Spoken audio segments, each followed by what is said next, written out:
Welcome to SR7 TV news bulletin. ముందుగా headlines. Cherlapalli terminal ను ప్రారంభించిన ప్రధాని మోడీ.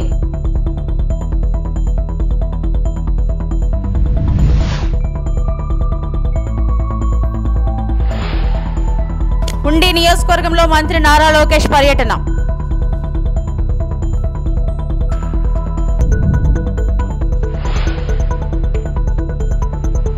న్యాయవాదికి అనుమతి నిరాకరణ.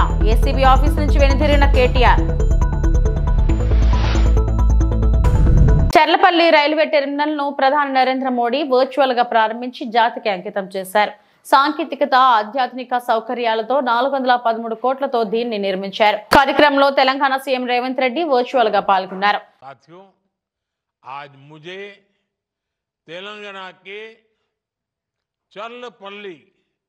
न्यू टर्मिनल स्टेशन के उद्घाटन का अभी अवसर मिला है। इस स्टेशन के आउटर रिंग रोड से जुड़ने से क्षेत्र में विकास को गति मिलेगी। स्टेशन पर आधुनिक प्लेटफॉर्म, लिफ्ट, एक्सेलेटर जैसी सुविधाएं हैं। एक और खास बात है कि ये स्टेशन सोलर ऊर्जा से संचालित हो रहा है। ये नया रेलवे टर्मिनल शहर के मौजूदा टर्मिनल जैसे सिकंदराबाद, हैदराबाद और काचीगुड़ा पर प्रेशर को बहुत कम करेगा। इससे लोगों के लिए यात्रा और सुविधाजनक होगी, यानी ईज ऑफ लिविंग के साथ साथ ईज ऑफ डूइंग बिजनेस को भी बढ़ावा मिलेगा।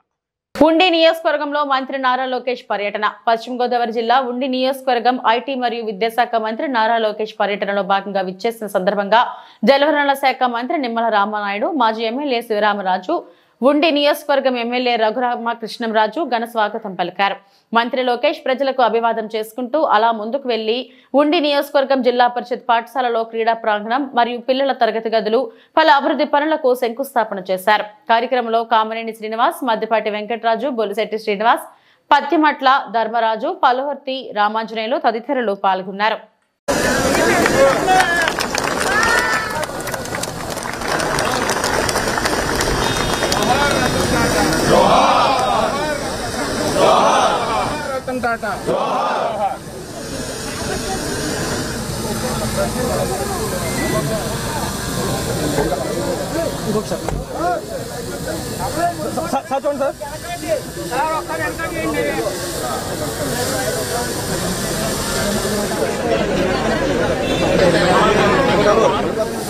నాకు వ్యక్తిగతంగా తెలిసిన 2 విషయాలు మీకు చెప్పాలి. మా అమ్మమ్మ క్యాన్సర్తో చనిపోయారు. ఆనాడు మా తాతగారు హైదరాబాద్లో క్యాన్సర్ ఇన్స్టిట్యూట్ ఉండాలి, వరల్డ్ క్లాస్ ఇన్స్టిట్యూట్ ఉండాలి, మనకంటే ఆర్థిక వనరులనే అమ్మమ్మని అమెరికాకు తీసుకెళ్లి ట్రీట్మెంట్ ఇచ్చాం.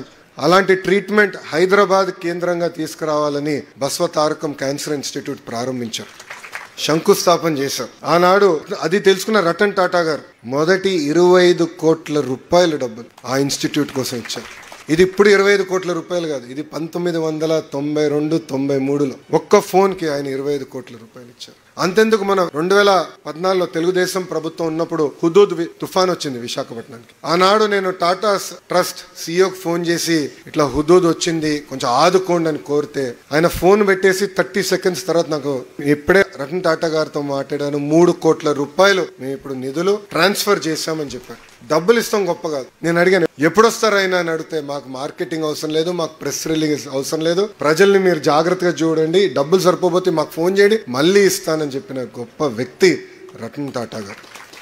ఆయన చనిపోయే ముందల నేను బాంబే హౌస్కి వెళ్ళా. బాంబే హౌస్ టాటా సంస్థకి హెడ్ క్వార్టర్స్. అక్కడ నేను టాటా సన్స్ చైర్మన్ చంద్ర గారిని కూడా కలిసాను. ఆ రోజు అడిగా రతన్ టాటా గారు ఎలా ఉన్నారంటే చెప్పలేని పరిస్థితుల్లో మేము అందరం ఉన్నామని బాధపడుతూ నాకు చెప్పారు. నిజంగానే ఆయన చనిపోయే ముందల కూడా ఆంధ్ర రాష్ట్ర చరిత్రలో ఎప్పుడు జరిగిన విధంగా TCS ప్రకటిస్తాం జరిగింది. కనీసం 10,000 మందితో విశాఖపట్నంలో ఒక డెవలప్మెంట్ సెంటర్ ఏర్పాటు చేయబోతున్నాం. రాబోయే 3 నెలల్లో ప్రభుత్వం చేతుల్లో ఉన్న రిసార్ట్ స్టోర్ ను హోం మంత్రి అనిత ప్రారంభించారు. అన్ని రకాల స్టడీ మెటీరియల్స్ ఒకే చోట లభించేలా సరికొత్త స్టోర్ ను ఏర్పాటు చేయడం అభినందనీయమని, వారి వ్యాపారం దినదిన అభివృద్ధి చెందాలని కోరుకుంటున్నానన్నారు.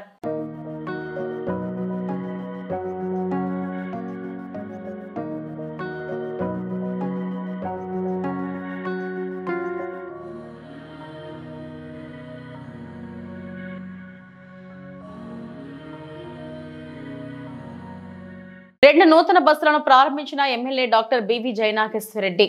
కూటమి ప్రభుత్వం వచ్చాక 19 ఆర్టీసీ బస్సులను తీసుకొచ్చాం. గత ప్రభుత్వం ఎమిగ్నూరు ఆర్టీసీ డిపోకు ఒక బస్సు కాదు, ఒక టైర్ కూడా తీసుకొచ్చిన పాపాన పోలేదని, కూటమి ప్రభుత్వం వచ్చాక ప్రయాణికులకు ఇబ్బందికరంగా లేకుండా 6 నెలల్లో 4 సార్లు 19 కొత్త ఆర్టీసీ బస్సులను తీసుకొచ్చామని ఎమ్మెల్యే డాక్టర్ బివి జయనాగేశ్వరరెడ్డి అన్నారు. సోమవారం ఎమిగ్నూరు ఆర్టీసీ డిపోలో 2 కొత్త బస్సులను MLA doctor BV Jaya Nageswara Reddy ribbon cut చేసి ప్రారంభించారు. ఈ సందర్భంగా ఆయన మాట్లాడుతూ ఎన్నికల ముందు ఇచ్చిన హామీ ప్రకారంగా కూటమి ప్రభుత్వం త్వరలోనే ఆర్టీసీ బస్సులలో మహిళలకు ఉచిత ప్రయాణం ప్రారంభించనున్నట్లు తెలిపారు. ఆర్టీసీ బస్ స్టాండ్ అభ్యున్నతికి కృషి చేస్తానని తెలిపారు. ప్రతి రహదారిలో బస్సులను తిరుగుతాయని తెలిపారు.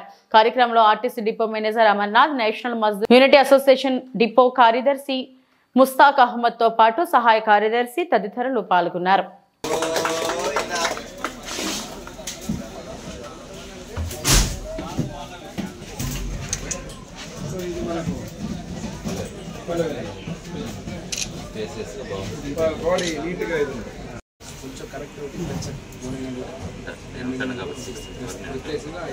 నియోజకవర్గంలోని ఎమ్మెగ్నూరు డిపో ఆర్టీసీ డిపోలో మరలా 2 నూతన బస్సులు ఇటు గూడూరుకు, ఒకటి శ్రీశైలంకు ఈరోజు ప్రారంభించడం జరుగుతోంది.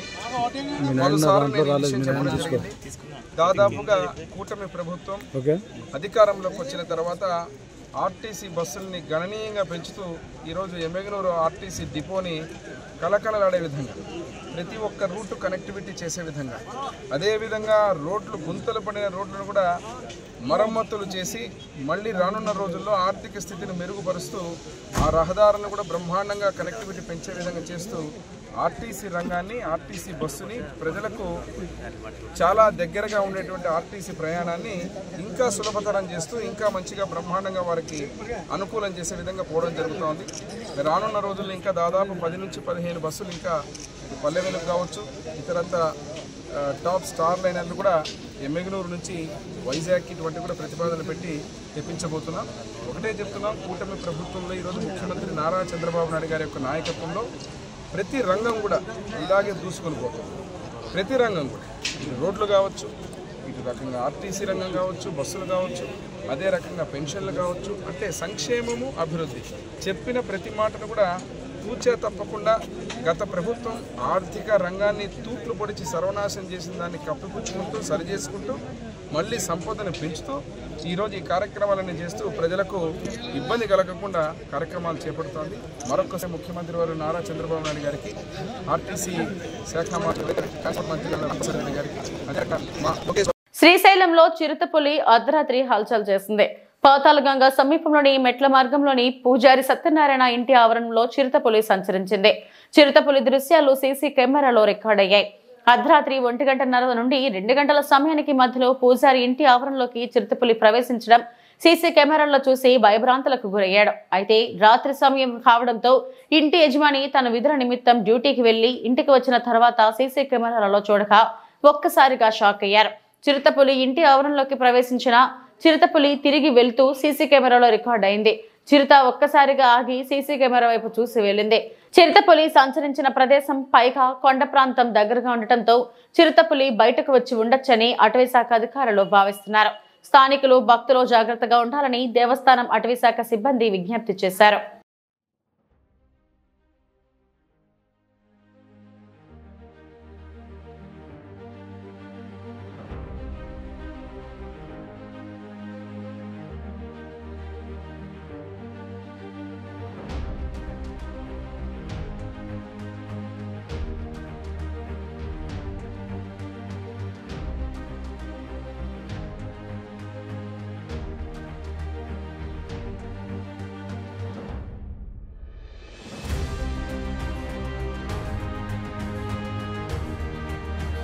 వైఎస్ఆర్సీపీ హయాంలో వచ్చిన ప్రాజెక్టులు తమ ప్రభుత్వంలో వచ్చినట్టు టీడీపీ నేతలు చెప్పుకుంటున్నారని ఆరోపించారు మాజీ మంత్రి గుడివాడ అమర్నాథ్.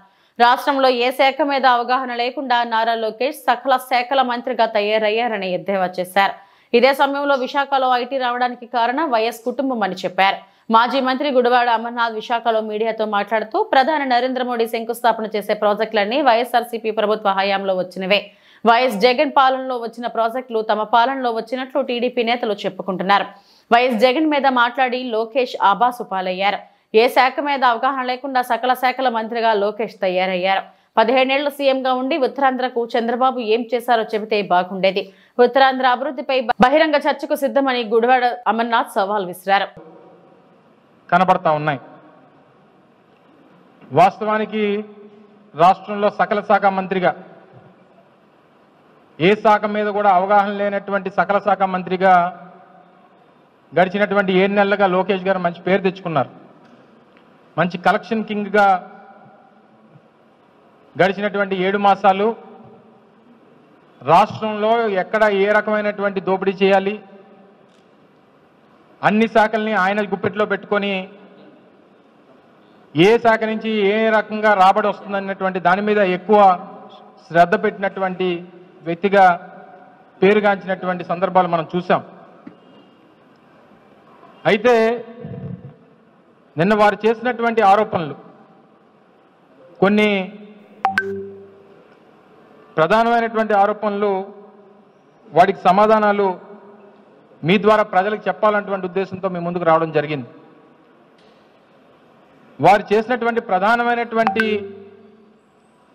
ఆరోపణ ఏంటంటే, ఉత్తరాంధ్రకి జగన్మోహన్ రెడ్డి గారు చేసింది ఏంటి, ఆయన ఏమీ చేయలేదు, గడిచినటువంటి 5 సంవత్సరాలుగా జగన్మోహన్ రెడ్డి గారి పాలనలో ఉత్తరాంధ్రకి ఏమి మీరు చేశారన్నటువంటి విషయాన్ని వారు అడగడం జరిగింది. ఎక్కడి నుంచి, శ్రీకాకుళం నుంచి పాయకరావుపేట వరకు మొదలు పెట్టమంటారా, లేదా పాయకరావుపేట నుంచి శ్రీకాకుళం వరకు మొదలు పెట్టమంటారా? గతంలో 15 సంవత్సరాలు మీ తండ్రి గారు ఉమ్మడి రాష్ట్రానికి 10 సంవత్సరాలు, రాష్ట్ర విభజన జరిగిన తర్వాత 5 సంవత్సరాలు, 15 సంవత్సరాలు మొన్న వచ్చినటువంటి అధికారానికన్నా ముందు 3 పర్యాయాలు ఈ రాష్ట్రానికి ముఖ్యమంత్రిగా చేశారు. గతంలో ఎప్పుడు కూడా ఉత్తరాంధ్రకి ఆయన హయాంలో జరిగినటువంటి కార్యక్రమాలు ఏంటో ఒకసారి చెప్పుంటే మేము మిగిలినటువంటి వాడికి సమాధానం చెప్పేవాళ్ళం. జగన్మోహన్ రెడ్డి గారు గడిచినటువంటి 5 సంవత్సరాల్లో శ్రీకాకుళంలో మొదలు పెడితే ఉద్దానం కిడ్నీ సమస్యకు సంబంధించి 700 కోట్ల రూపాయలతో వాటర్ ప్రాజెక్టు నిర్మించాం, కిడ్నీ రీసెర్చ్ సెంటర్ నిర్మించాం. ఎన్నో దశాబ్దాలుగా ఉన్నటువంటి మూలపేట పోర్టు నిర్మాణం, శ్రీకాకుళంకి సంబంధించి ఆ ప్రాంతం తాలూకు రూపురేఖలు మార్చేటువంటి శ్రీకాకుళం పోర్టు, మూలపేట పోర్టు నిర్మాణాన్ని ప్రారంభించాం. విజయనగరంలో మెడికల్ కాలేజ్ నిర్మించాం, కురుపాంలో ట్రైబల్ ఇంజనీరింగ్ కాలేజు, పార్వతీపురంలో మెడికల్ కాలేజు, సెంట్రల్ యూనివర్సిటీకి సంబంధించినటువంటి భూమి పూజ చేశాం. అత్యంత ప్రతిష్టాత్మకమైనటువంటి భోగాపురం ఇంటర్నేషనల్ ఎయిర్పోర్ట్. గతంలో మీరు కేవలం మీకు కావాల్సినటువంటి మనుషుల కోసం మీరు చేసినటువంటి కార్యక్రమాలు మేము చూసాం.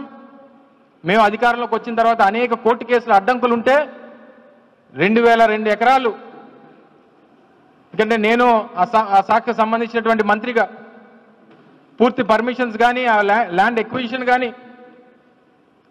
పూర్తిగా అన్ని మేమే సేకరించి అన్ని రకాలైనటువంటి పర్మిషన్స్ తీసుకుని వచ్చి కాంపౌండ్ వాల్ నిర్మించి రీహాబిలిటేషన్ అక్కడ ఉన్నటువంటి గ్రామ ప్రజానికానికి కల్పించి 2023 మే 3వ తారీఖు 1వ తారీఖు సబ్జెక్టు కరెక్షన్ డేటు పనులు ప్రారంభించి ఈరోజు ఏ స్థాయిలో పనులు జరుగుతూ ఉన్నాయో కూడా మీరు చూస్తూ ఉన్నారు. కాంగ్రెస్ ప్రభుత్వం అక్రమంగా పెట్టిన ఫార్ములా ఈ కేసు విచారణ కోసం వెళ్లిన బీఆర్ఎస్ వర్కింగ్ ప్రెసిడెంట్ కేటీఆర్ ను ఏసీబీ కార్యాలయంలోకి రాకుండా అడ్డుకున్న ఏసీబీ అధికారులు, రోడ్డుపైనే తాను ఇవ్వాలనుకున్న రాతపూర్వక స్పందనను ఏసీబీ అధికారులకు అందించిన కేటీఆర్ ఈ అంశంలో తనకు రాజ్యాంగబద్ధంగా చట్టబద్ధంగా తన హక్కుల మేరకు చట్టాన్ని గౌరవించే ఒక పౌరుడిగా పూర్తిగా సహకరిస్తారని తెలిపిన కేటీఆర్ హైకోర్టు తీర్పు అనంతరం చట్ట ప్రకారం ముందుకు వెళ్లాలని సూచించిన కేటీఆర్ 2వ తేదీన తనకు ఏసీబీ ఇచ్చిన నోటీసుకు రాతపూర్వకంగా స్పందించిన కేటీఆర్ డిసెంబర్ 18వ తేదీన తనపై నమోదు చేసిన ఎఫ్ఐఆర్ ను హైకోర్టులో సవాలు చేసిన అంశాన్ని ప్రస్తావించిన కేటీఆర్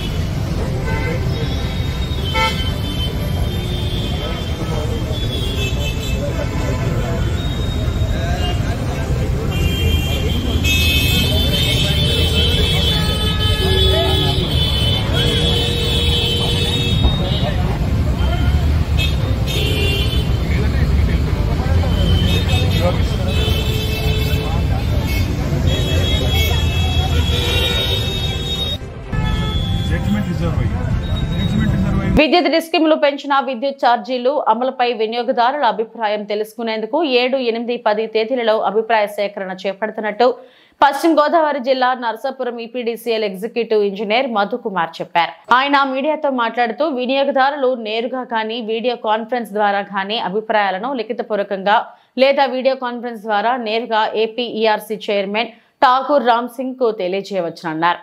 దీనికి వినియోగదారులు ముందుగా తమ పేర్లను భీమవరంలోని ఈపీడీసీఎల్ ఎస్సీ కార్యాలయం లేదా నర్సాపురంలోని డిఈ కార్యాలయంలో నమోదు చేసుకోవాలన్నారు. ఈ నెల అంటే జనవరి 7, 8, 10 తారీఖుల్లో వీడియో కాన్ఫరెన్స్ ద్వారా జరుగుతుంది.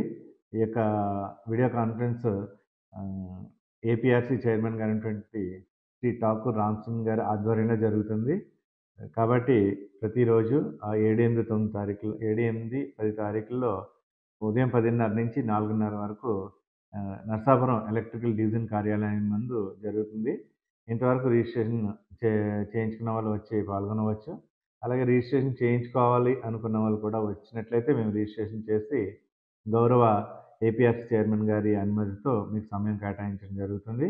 కాబట్టి ఈ యొక్క అవకాశాన్ని విద్యుత్ వినియోగదారులందరూ కూడా వినియోగించుకుని తమ యొక్క అమూల్యమైనటువంటి అభిప్రాయాలు తెలియచేయాలని కోరుతున్నాం. యువతి ఆత్మహత్యకు ప్రియుడు వేధింపులే కారణమంటూ పశ్చిమ గోదావరి జిల్లా నర్సాపురంలో మృతురాలి బంధువులు రాస్తారోకో దిగటంతో 216 జాతీయ రహదారిపై గంట పాటు ఉద్రిక్త పరిస్థితి నెలకొంది. బాధిత కుటుంబానికి సిపిఎం ఐద్వాలు మద్దతు పలికి ఆ పార్టీ ముఖ్య నేతలు ఆందోళనలో పాల్గొన్నారు. యువతి మృతికి కారణమైన నిందితుడు కౌరు గీతా చరణ్ ను శిక్షించి బాధితురాలు కుటుంబాన్ని ఆదుకోవాలని డిమాండ్ చేశారు. పోలీసులు పెద్ద ఎత్తున చేరుకుని బంధువులతో చర్చలు జరిపినా ఆందోళన విరమించేదే లేదని చివరికి ప్రభుత్వ బొమ్మిడి నాయకర్ సంఘటనా స్థలానికి చేరుకుని న్యాయం జరిగేలా చూస్తానని హామీ ఇచ్చారు. దీంతో ఆందోళన విరమించారు.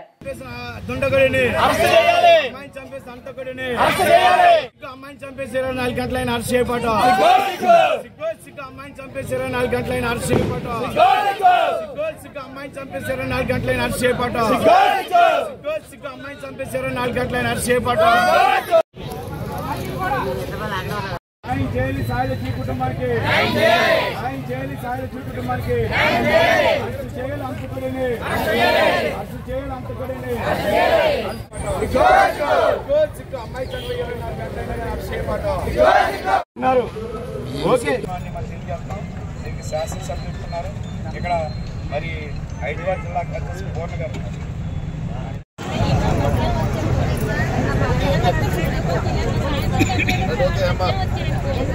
ఒక్క నిమిషం మాట్లాడుతున్నా వినండి. చాలా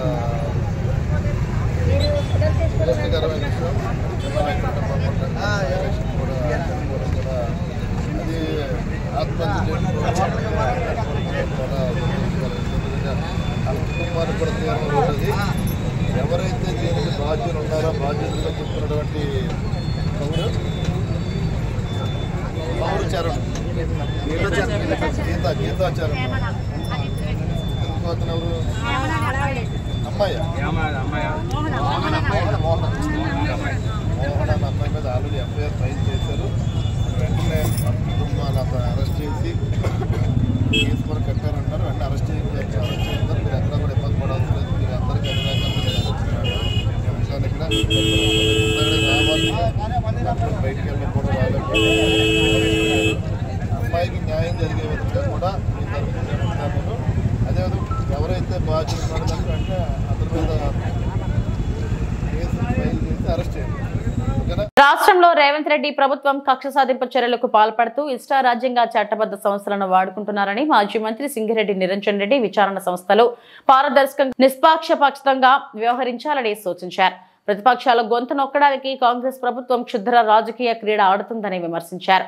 ముఖ్యమంత్రి రేవంత్ రెడ్డి పరోక్షంగా ఇచ్చే నజరానాలు, హోదాలు, తాయిలాలకు, ప్రలోభాలకు అధికారులు గురి కావద్దన్నారు. చట్టబద్ధంగా పోలీసులు వ్యవహరించాలని హితవు పలికారు.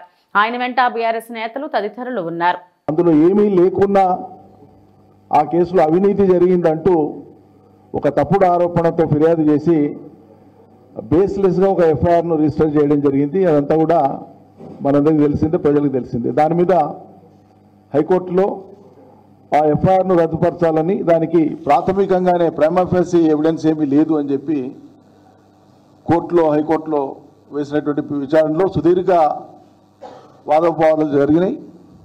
కేటీఆర్ గారి వాదనతో పాటు ఏసీబీ కూడా సుదీర్ఘంగా వాదించింది. అట్టి కేసులో తీర్పు రిజర్వ్ చేసింది హైకోర్టు. ఈ తీర్పు వచ్చే లోపే పోలీస్ వ్యవస్థ, ప్రత్యేకంగా ఏసీబీ అధికారులు కొంత అత్యుత్సాహాన్ని ప్రదర్శించడం, రాజభక్తిని, స్వామి భక్తిని చట్టానికి, రాజ్యాంగానికి అతీతంగా చూపించేటువంటి ఒక వ్యక్తిగత సైకోఫాన్సీ పెంచేటువంటి పరిస్థితులు మనం కనిపిస్తూ ఉన్నాయి.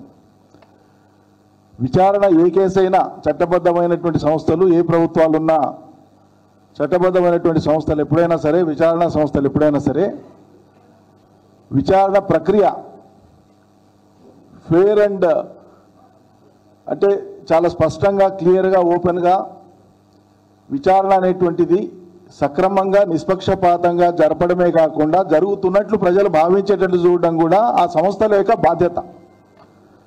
పలుమార్లు సర్వోన్నత న్యాయస్థానంతో పాటు పలు హైకోర్టులు కూడా స్పష్టం చేసినాయి, మీరు చేసే విచారణ ఫెయిర్ అండ్ అన్బయాస్డే కాకుండా ఫెయిర్గా జరుగుతుందనేటువంటి అభిప్రాయం కూడా ప్రజలకు కలగడం, అది వ్యవస్థల పట్ల నమ్మకం కలిగిస్తుంది. కాబట్టి నమ్మకం కోల్పోయే రీతిలో విచారణ జరగకూడదు అని చెప్పింది. మరి ఒకవైపు హైకోర్టులో తీర్పు రిజర్వ్ అయినటువంటి దరిమిల ఏసీబీ వాళ్ళు సుమోటో తమకు తామే తీర్పు వచ్చే వరకు మీ హాజరు అవసరం లేదు, తర్వాత మేము పిలుస్తామని అనవచ్చు. ఏం ముళ్ళపోతుంది, ఏం కుప్పలట్టుకపోతున్నాయి? సరే, పిలిచినారు కాబట్టి, నోటీస్ ఉంది కాబట్టి, చట్టం మీద, రాజ్యాంగం మీద గౌరవం ఉంది, న్యాయ వ్యవస్థ మీద గౌరవం ఉంది కాబట్టి మా వర్కింగ్ ప్రెసిడెంట్ కేటీఆర్ గారు తన న్యాయ సలహాదారులతో పాటు, న్యాయ నిపుణులతో పాటు తను పెట్టుకున్నటువంటి న్యాయవాదులను తీసుకొని ఏసీబీ కార్యాలయానికి వెళ్ళారు. ఏసీబీ కార్యాలయానికి ఇద్దరు న్యాయవాదుల్ని తన వెంట పెట్టుకొని పోతే, న్యాయవాదులు తనతో పాటు విచారణలో ఉంటేనంటే ఏసీబీ అధికారులకు వచ్చేటువంటి కష్టమైంది, ఇబ్బంది ఏంది, ఇది ప్రజలు తెలుసుకోగోరుతున్నారు. మీరు విచారణ చేయొద్దని చెప్పట్లేదే, విచారణకు హాజరవుతున్నామని వచ్చినారు కదా, ఎన్నిసార్లు పిలిచినా వస్తామన్నారు. అంతకంటే ముందు చాలా స్పష్టంగా చెప్పినాం కదా, శాసనసభలోనే చర్చ పెట్టండి, మొత్తం దాని మీద వాస్తవాలంటే ప్రజలకు తెలుస్తాయి, చర్చ చేస్తే అని చెప్పినాం. ఎందుకు పెట్టలేదు శాసనసభలో చర్చ? ముఖ్యమంత్రి గారు ఇంకా 2 అడుగులు ముందరికేసి ఈరోజు కూడా మేము చెప్తున్నాం, కేసు జరుగుతుంది. మీకు చిత్తశుద్ధి ఉంటే ఎక్కడో అవసరం లేదు, మీ ఇంట్లో జూబ్లీ హిల్స్లో మీ ఇంట్లో ముఖ్యమంత్రి గారు మీకు నచ్చిన వాళ్ళని పెట్టుకొని ఈ కేసు మీద వాదోపవాదాలు ప్రజాక్షేత్రంలో తెలుసుకోవడానికి చట్టపరంగా ఉంటాయి.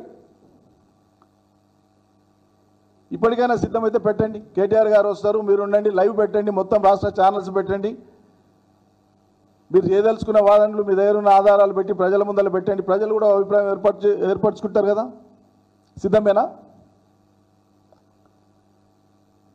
ఏసీబీ విచారణకు నేను హాజరవడానికి సిద్ధము, సహకరిస్తాను. ఇప్పటి వరకు నా బులెటిన్ అప్డేట్స్. నమస్తే.